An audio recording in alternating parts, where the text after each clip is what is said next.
एक बार फिर से आप सभी लोगों का स्वागत है हम लोगों के YouTube channel S classes the symbol of success पर।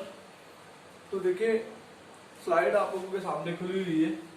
हम लोग टेट एग्जाम की प्रिपेयर जो है कर रहे थे बैक टू बैक, और मैं आप लोगों को फर्स्ट वीडियो इंट्रो में मतलब केवल 3 से 4 क्वेश्चन करा चुका था। तो अब वहीं से हम लोग आगे चलेंगे क्वेश्चन नंबर 4 की तरफ।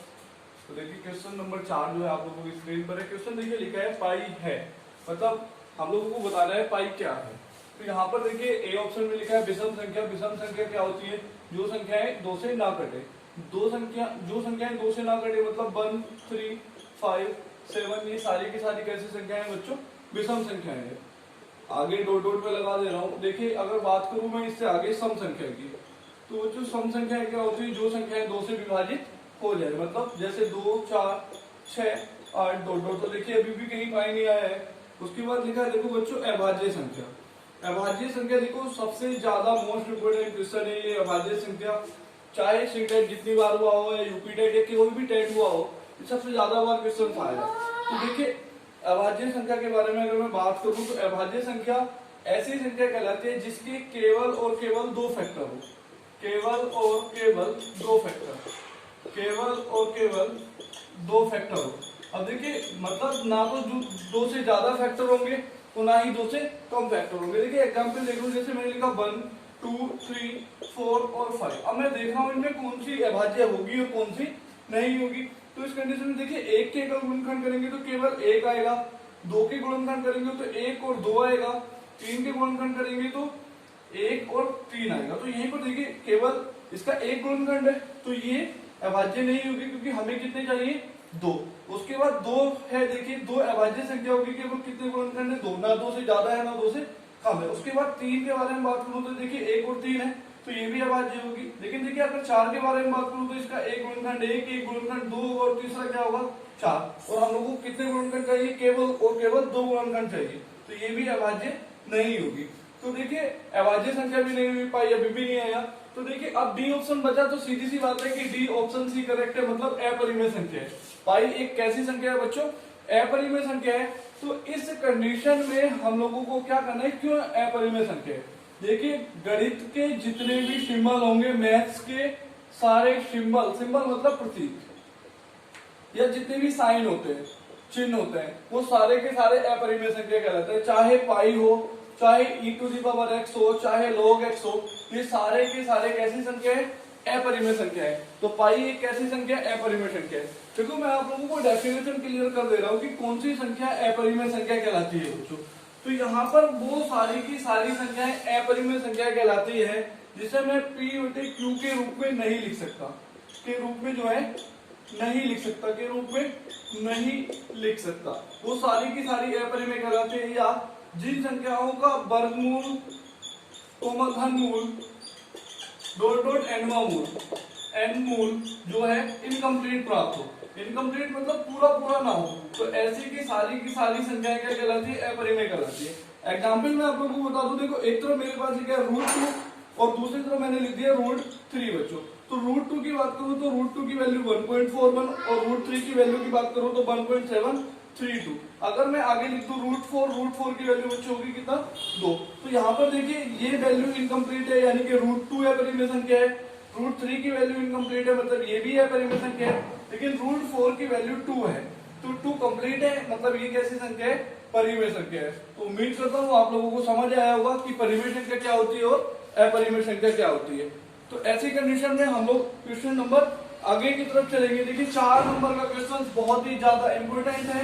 आगे आप लोग कंटिन्यू बने रहिए मेरे साथ, और बैक टू बैक मैं आप लोगों को प्रीवियस ईयर क्वेश्चन करा रहा हूँ। अब देखिए क्वेश्चन नंबर 5 आप लोगों की स्क्रीन पर है। क्वेश्चन लिखा है देखो 207 × 781 × 39 × 94 में इकाई का अंक ज्ञात कीजिए। तो बच्चों देखिए 207 × 781 × 39 × 94 में इकाई का अंक पूछ रहा है। तो यहाँ पर आप लोग ध्यान देंगे कि जब भी इकाई का अंक ज्ञात करते हैं तो क्या करते हैं। देखो आप लोग मेरे चैनल एस क्लासेस पर जाएंगे, वहां पर मैंने मैथमेटिक्स के नंबर सिस्टम के 4 लेक्चर डाल रखे। तो वहां लेक्चर नंबर 2 और 3 में मैंने बताया कि किसी संख्या का इकाई अंक कैसे ज्ञात करते हैं। तो जिसने वो वीडियोस नहीं देखे, पहले वो वीडियोस देखें तब क्वेश्चन समझ में आएगा। तो देखो सबसे पहले जब भी मैंने बताया था वहां पर कि इकाई अंक हम लोग याद करते हैं, तो ऐसी कंडीशन में केवल हमारा फोकस इकाई अंक पर ही होता है, बची हुई संख्या से मुझे कोई मतलब नहीं होगा। तो देखिए सबसे पहले इकाई अंक पर फोकस रखेंगे, उसके बाद में इकाई अंक की मल्टीप्लाई करता जाऊंगा। देखिए 7 की 1 में करेंगे क्या आएगा मेरे पास 7। अब इस 7 की अगले इकाई अंक में करेंगे 9 में 63 आ जाएगा, फिर से इकाई अंक से मतलब रखेंगे। अब इस तरीके अगले 4 में करेंगे तो 3 चौक मेरे पास हो जाएगा बच्चों 12, और इसका इकाई अंक कितना आया 2। तो अब तो क्वेश्चन खत्म हो गया कि जो इस क्वेश्चन का इकाई अंक होगा बच्चों क्या आ जाएगा 2, मतलब ऑप्शन नंबर बी करेक्ट है। अब देखिए आपके सामने नेक्स्ट क्वेश्चन, अगले क्वेश्चन की तरफ हम लोग चल रहे हैं, मतलब क्वेश्चन नंबर 6। तो बहुत अच्छा क्वेश्चन लिखा है बच्चों, देखो ठीक है 30030 के अभाज्य गुणनखंडों की संख्या क्या है। अभाज्य गुणनखंड का मतलब होता है प्राइम फैक्टर, मतलब जो किसी से विभाजित ना हो, एक और स्वयं के अलावा किसी से विभाजित ना हो। तो देखिए बहुत इजी क्वेश्चन है, बहुत इंपॉर्टेंट भी है। 30030 के अभाज्य गुणनखंड कर लेंगे हम लोग। देखिए सबसे पहले स्पष्ट 3 से कट रहा होगा, 31010, फिर आगे आप लोग देखेंगे 2 से कट जाएगा 25005, आगे देखेंगे 5 से कट जाएगा 51001, आगे देखेंगे आप लोग 13 से कट जाएगा 13 7 91, 9 बचा, फिर से 91, 13 7 91, आगे देखेंगे आप लोग 7 से कट जाएगा 11 टाइम्स, और जब तक काटते नहीं जब तक क्या ना आ जाए 1, 11 से कट जाएगा 11 एक बार। तो आप लोग देखेंगे मेरे पास जो फैक्टर्स आए, एक आया 2, एक आया 3, एक आया 5, एक आया 7, और एक बच्चों आ गया क्या 11। देखो 2 आया, एक छोटा बच्चों 2 3 5 7, और उसके बाद 11, और 11 के बाद बच्चों क्या आया था हमारे पास 13। तो काउंट करिए कितने हुए, 1 2 3 4 5 और 1 6। तो यहाँ पर 30030 के अभाज्य गुणनखंडों की संख्या बच्चों क्या हुई 6, मतलब ऑप्शन नंबर सी करेक्ट है।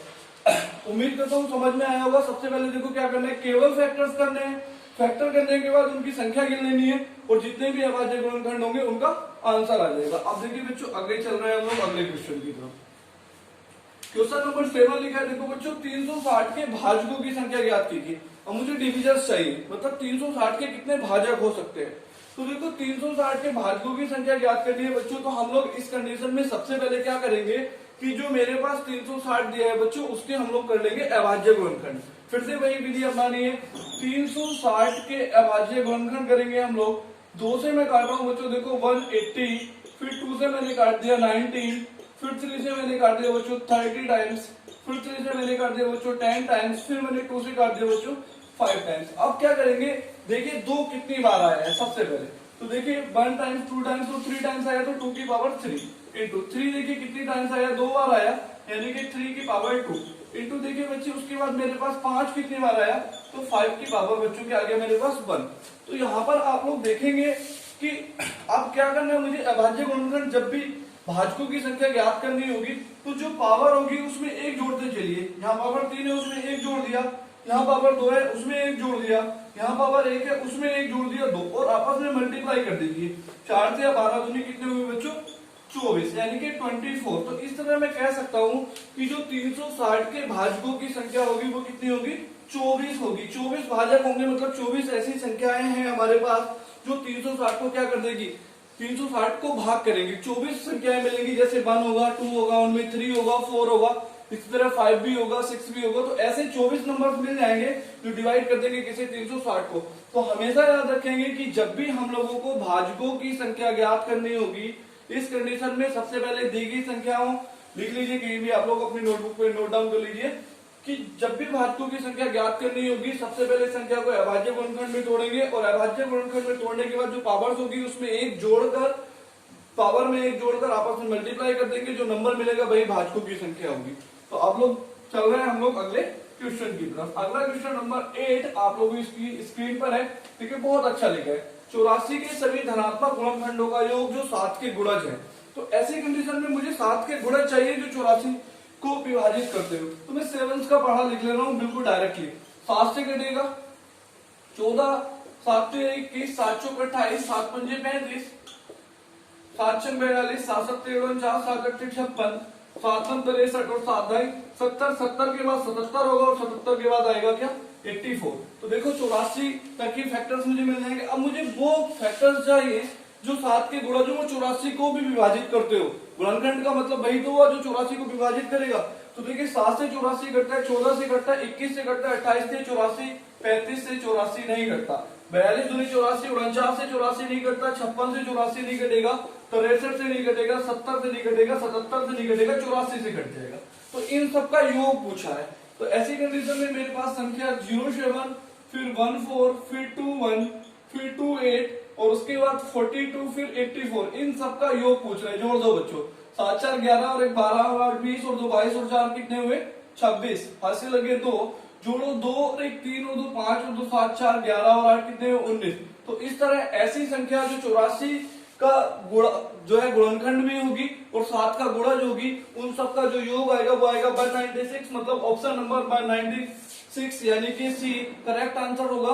उम्मीद करता हूँ समझ में आया होगा। देखो बच्चों लगातार बने रहिए मेरे साथ। अगले क्वेश्चन की तरफ हम लोग चल रहे हैं, क्वेश्चन नंबर 9।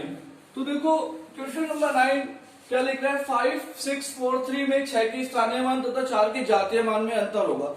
तो बच्चों सबसे पहले देखिए पहले क्वेश्चन में मैं आप लोगों को स्थानीय मान की जो है डेफिनेशन क्लियर कर चुका था। उम्मीद करता हूँ आप लोगों को समझ भी आई थी।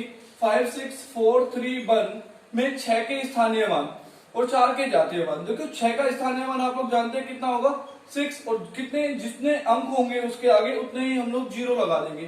3 अंक के 3 जीरो लगा दिए बच्चों मैंने 6000। अब बात कर रहा है 4 के जातीय मान की। देखिए यहाँ पर मैंने लिख दिया स्थानीय मान, शॉर्ट फॉर्म में लिख रहा हूँ स्थानीय मान। 6 का स्थानीय मान हो गया 6000। अब देखिए जातीय मान के बारे में बात कर रहा हूँ। देखिए इंग्लिश में जातीय मान को कहते हैं फेस वैल्यू। और देखिए फेस वैल्यू मतलब जिसका चेहरा जैसा वही उसका मान होगा। तो इसका मतलब क्या है कि फेस वैल्यू मेरे पास फिक्स होगी।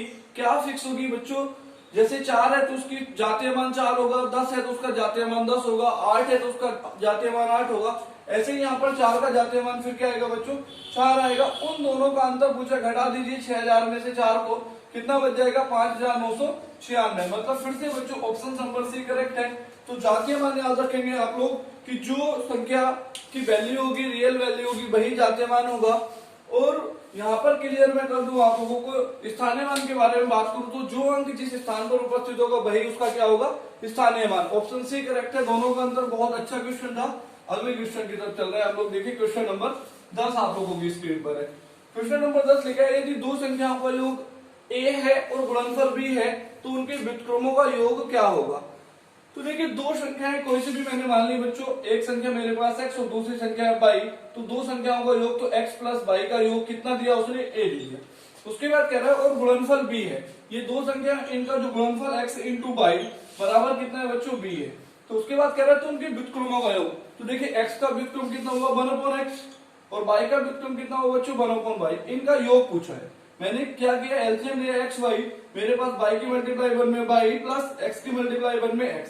आप लोग जानते हैं कि x प्लस y की वैल्यू दी है कितना a, मैंने वैल्यू पुट कर दी a। x y की वैल्यू कितना दी है b, तो a अपॉन b हम लोगों का आंसर। तो देखिए दो ऑप्शन में a अपॉन b लिखा है मिसप्रिंटिंग से, तो दोनों ऑप्शन सही कर सकता हूं मैं a और c, a बटे b और a बाई b। तो उम्मीद करता हूँ आप लोगों को समझ आ रहा होगा। चैनल पर लगातार बने रहिए, वीडियो को शेयर करिए अगर आप लोगों को पसंद आ रही है तो, और चैनल को सब्सक्राइब करिए जिन लोगों ने अभी तक चैनल सब्सक्राइब नहीं किया है। बैक टू बैक में आप लोगों को सीटेट के प्रीवियस ईयर के सारे क्वेश्चन सॉल्यूशन कराने वाला हूं, मैथ्स के साथ साथ इंग्लिश जीएस सारे। आगे देखो लिख रहा है क्वेश्चन नंबर 11 आप लोगों की स्क्रीन पर आ चुका है। क्वेश्चन लिख रहा है 59671 को किसी संख्या से भाग देने पर भागफल 3140 तथा शेषफल 11 प्राप्त होता है तो वह संख्या या भाजक क्या है। तो देखिए यहाँ पर भागफल शेषफल इन सब के बारे में बात कर रहा है। तो सीधी सी बात है भाजक भागफल शेषफल कौन सी थ्योरम में आते हैं, शेषफल प्रमेय में आते हैं। तो यहाँ पर शेषफल प्रमेय में लिख दे रहा हूँ रिमाइंडर थ्योरम जिसे हम लोग कहते हैं शेषफल प्रमेय। शेषफल प्रमेय बच्चों क्या है, शेषफल प्रमेय सीधे बोलती है कि भाज्य बराबर क्या होता है बच्चों, भाजक गुणा भागफल प्लस शेष। भाज्य बराबर भाजक गुणा भागफल प्लस शेष प्लस शेष। तो यहाँ पर आप लोग देखेंगे कि जो भाज्य है वो क्या है, संख्या दी है उसमें कितना 59671 को भाग कर रहे हैं। किसी संख्या से भाग देने पर भाग वाली संख्या नहीं पता, भाजक नहीं पता, मैंने लिख दिया बच्चों p इंटू भागफल बोल रहे हैं प्राप्त होता है 3140 प्लस शेषफल कह रहा है बच्चों कितना प्राप्त होता है 11। 11 इधर आके माइनस कर रहे हैं हम लोग, 1 में से बन गया 0, 7 में से बन गया 6, ये 6, ये 9 और ये मेरे पास बच्चों 5। तो 5,59,660 बराबर बच्चों आया P इंटू 3140। देखो बच्चों 0 से मैंने 0 कट कर दिया। अब आप लोग भाग करेंगे 314 से इसे, तो मेरे पास ये टाइम्स कटेगा 19 बार। दैट्स P बराबर मेरे पास आ जाएगा कितना 19, मतलब भाजक बराबर कितना आ जाएगा 19। तो आप लोग शेषफल फिर में याद रखेंगे और उसी से हम लोग क्वेश्चंस को आगे की ओर बढ़ाते रहेंगे। देखिए क्वेश्चन नंबर, उम्मीद करता हूँ समझ आया। अगला क्वेश्चन देखिए, क्वेश्चन नंबर 12 आप लोगों की स्क्रीन पर है। यहाँ लिखा है वह छोटी से छोटी भिन्न बताइए जिसे 2 सही 1/2, 3 सही 1/2, 4 सही 1/4, 5 सही 1/5 के योग में जोड़ा जाए ताकि वह पूर्ण वर्ग संख्या बन जाए।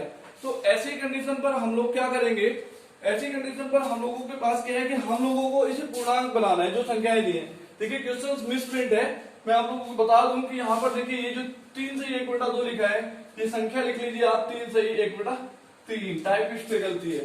तो यहाँ पर देखिए लिखा हुआ है क्या, संख्या लिखनी है कि 2 सही 1/2, 3 सही 1/3 है ये, 4 सही 1/4, 5 सही 1/5 के योग में जोड़ा जाए ताकि वह पूर्णांक बन जाए। क्या जोड़ना है, तो सबसे पहले बच्चों इन्हीं को जोड़ ले रहे हैं हम लोग, प्लस देखते हैं क्या बन के आता है। तो सबसे पहले जो बाहर के डिजिट है बाहर ले लिए, 2 + 3 + 4 + 5 में ऐड कर रहा हूं मैं क्या बच्चों 1/2 + 1/3 + 1/4 + 1/5।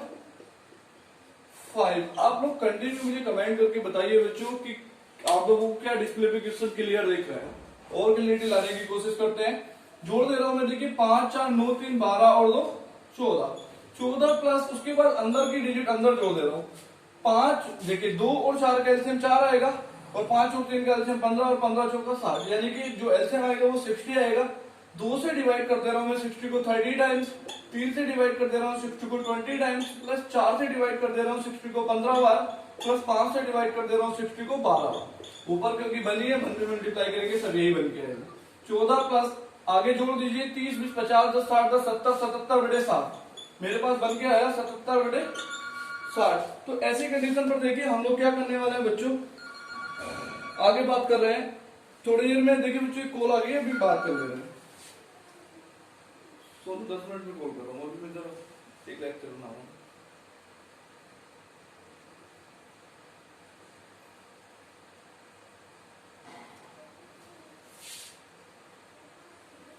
तो देखिए बच्चों अब इसी क्वेश्चन पर चल रहे हैं। हम लोगों के पास आ चुका है 14 सही 14 + 77/60।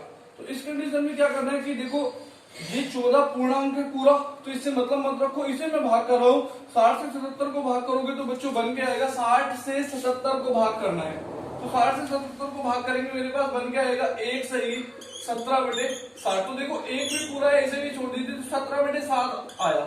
अब देखो मुझे क्या करना है कि 17/60 को 1 बनाना है। तो बच्चों कब 17 जो है 60 बनेगा, कब जो है 17 60 बनेगा, 60 में मैं कितना जोड़ दूं कि 17 में मैं कितना जोड़ दूं कि 60 हो जाए, 43 जोड़ दूं तो 43 और 17 60 हो जाएगा, तो 43/60 आ गया। मतलब मैं इस 17/60 में जैसे ही 43/60 जोड़ूंगा वैसे ही मेरे पास जो डिजिट है वो पूर्णांक बन जाएगी।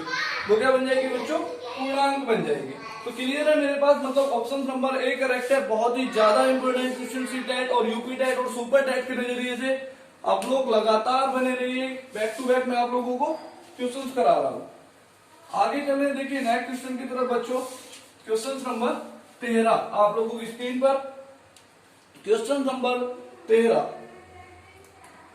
ये लिखा है, देखिए दो संख्याओं का गुणनफल 1575 है और उनका भागफल 9/7 है, तो संख्याओं का योगफल क्या होगा।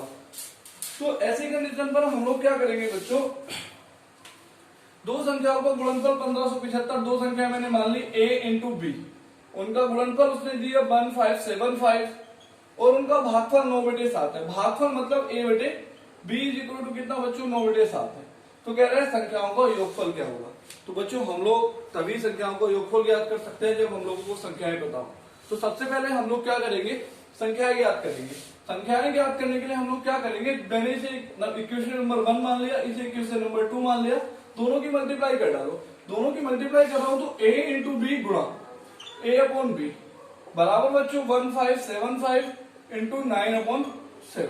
तो देखो b से b कट जाएगा, a की a में मल्टीप्लाई करेंगे a स्क्वायर, 7 से इसे डिवाइड कर दो, 7 दूनी 14, 1 बचा 17, 7 दूनी 14, 7 पंजे 35। ये मेरे पास है 225 इंटू 9। देखो a का स्क्वायर इधर जाएगा वर्गमूल बन के, यानी कि डायरेक्टली a की वैल्यू 225 किसका वर्गमूल है 15 का, 9 किसका वर्गमूल है 3 का, तो a की वैल्यू 15 दिया बच्चों की आ गई 45, 15 दिया 45। तो यहाँ पर मैं a की वैल्यू मैंने क्लियर कर लिया, 15 दिया 45, a की वैल्यू मुझे मिल गई है। तो अब मैं क्या करूं कि किसी भी इक्वेशन में उठा के a की वैल्यू बच्चों पुट कर दो तो b की वैल्यू मिल जाएगी। मैं डायरेक्टली फिर से बोलूंगा b की वैल्यू निकालने के लिए, a की वैल्यू पुट कर दी 45, 9 से 45 को काटा, 9 पंजे 45, 5 की गुणा 7 में कर दी, b की वैल्यू आ जाएगी बच्चों 35, 7 पंजे कितने हुए 35। तो a की वैल्यू 45, b की वैल्यू 35। हम लोगों से पूछा संख्याओं का योग कितना होगा, दोनों को जोड़ दीजिए, 45 प्लस कितना बच्चों a की वैल्यू 45, b की वैल्यू 35, दोनों को जोड़ो कितना बन के आएगा 5 5 10, 4 3 7 और 1 8, 80 आ जाएगा। मतलब ऑप्शन नंबर सी करेक्ट है आप लोगों का, ऑप्शन सी करेक्ट है। याद रखिए कि दो संख्याओं का गुणनफल 1575 दिया था, उनका भागफल 9/7 दिया था, संख्याओं का योगफल पूछा था। मैंने दोनों को इक्वेशन बना के मल्टीप्लाई कर डाली, a और b की वैल्यू निकाली और उसके बाद मैंने दोनों को जोड़ दिया। इस तरह से हम लोगों का आंसर आया क्या शी। बार बार वीडियो को देखिए, अगर समझ में नहीं आ रहा है तो क्लियर हो जाएगा बच्चों। अगला क्वेश्चन आप लोगों की स्क्रीन पर है, देखिए लिखा है लाइक शेयर एंड सब्सक्राइब। तो ऐसी कंडीशन पर हम लोग क्या कर रहे हैं बच्चों, देखो टेक्निकल टीम आप लोगों से कुछ चाह रही है क्या, चैनल में अगर वीडियो आप लोगों के लिए यूजफुल है तो लाइक करिए, उसे शेयर करिए और सब्सक्राइब करते रहिए, चैनल को लगातार आगे बढ़ाते रहिए, जिससे आप लोगों के दोस्तों का सबका फायदा हो आप लोगों के साथ साथ। अब देखिए क्वेश्चन नंबर अगला आप लोगों की स्क्रीन पर है, नेक्स्ट क्वेश्चन, क्वेश्चन नंबर 14 लिख रहा है 738a6a 11 से भाज्य है तो a का मान क्या होगा। देखिए ये भी सी टाइप में आया हुआ क्वेश्चन है, क्या लिख रहा है 738a6a 11 से भाज्य है तो a का मान। तो देखो फिर से बता रहा हूं कि जो नंबर सिस्टम का लेक्चर मैंने आप लोगों के लिए बनाया है उस लेक्चर में विभाज्यता के नियम मैंने पढ़ाए हैं, वहीं पर मैंने 11 से विभाज्यता का नियम आप लोगों को बताया है। तो इस कंडीशन पर क्या करेंगे हम लोग, 11 से विभाज्यता का नियम लागू करेंगे और ऐसी कंडीशन पर 11 से विभाज्यता का नियम मैंने आप लोगों को बताया था कि सम स्थानों पर उपस्थित अंकों का योग तथा विषम स्थानों पर उपस्थित अंकों के योग का अंतर यदि 11 से विभाजित होता है तो वो पूरी संख्या 11 से विभाजित होगी। तो ऐसे में देखिए हम लोग क्या करेंगे, मैं सम और विषम स्थानों के अंकों को जोड़ रहा हूँ, ए में ए जोड़ेंगे उसमें 3 जोड़ेंगे, तो ये बन के आएगा बच्चों 2a प्लस मेरे पास कितना 3, फिर 6 में 8 जोड़ेंगे 8 से 14, 14 में 7 जोड़ेंगे तो बच्चों 21, तो 2a प्लस